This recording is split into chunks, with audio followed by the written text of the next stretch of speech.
কর্ম কথা বলে। আপনি অপরের সাথে যা করবেন সেটা কোনো না কোনো উপায়ে আপনার কাছে আবার ফেরত আসে। একটা গল্প বলি।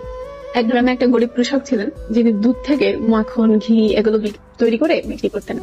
প্রতি সপ্তাহে তিনি একটা বিশ্বস্ত দোকানে যেতেন এবং সেই জিনিসগুলো ওনার কাছে বিক্রি করে আসতেন। এবং ওই দোকানদারও দেখতেন যে কৃষকটা গরিব, তো তাকে বিশ্বাস করে সে ওই ঘি, মাখন ওগুলো কিনে নিতে এবং খুব একটা মাপামাপির প্রয়োজন মনে করতো না।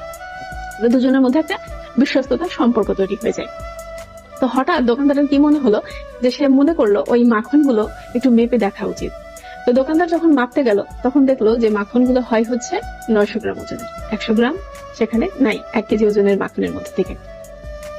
তখন দোকানদার রেগে গেলেন এবং কৃষককে পরের সপ্তাহে যখন আসলেন সেই দোকানে মাখন বিক্রি করার জন্য আবার বললেন যে তুমি আর আমার দোকানে আসবে না, আমি তোমার সাথে ব্যবসা করতে চাই না, আমি বেঈমানদের সাথে ব্যবসা করতে চাই না।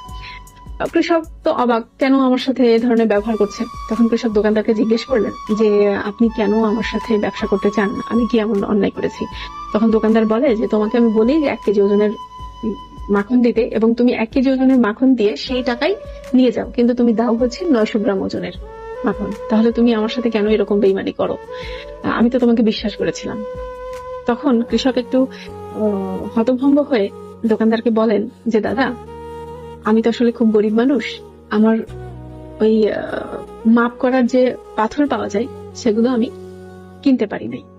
তো প্রত্যেক সপ্তাহে বাড়ি ফেরার পথে আমি আপনার দোকান থেকে 1 কেজি করে চিনি নিয়ে যাই, সেই চিনি দাঁড়িপাল্লার এক পাশে রাখি এবং আর এক পাশে আমার সেই মাখনটা রাখি, এভাবে আমি মাপ করে আপনাকে সেল করতে আসি। তখন দোকানদার চুপ হয়ে গেল। কি বুঝলেন? আপনি যা করবেন সেটা আপনার কাছেই আবার ফেরত আসবে। কলা বিক্রেতা মনে করে আমি কলায় ফরমালিন দেই, আমি তো কলা খাই না। সে কলা বিক্রি করে টাকা নিয়ে অন্য একটা জিনিস কিনে নিয়ে বাড়িতে যায়। সে যেটা কিনে নিয়ে যাচ্ছে সেই দোকানদার আবার মনে করে যে আমি তো এই জিনিসটা খাই না, আপনি এখানে ভেজাল মেশাতেই পারি।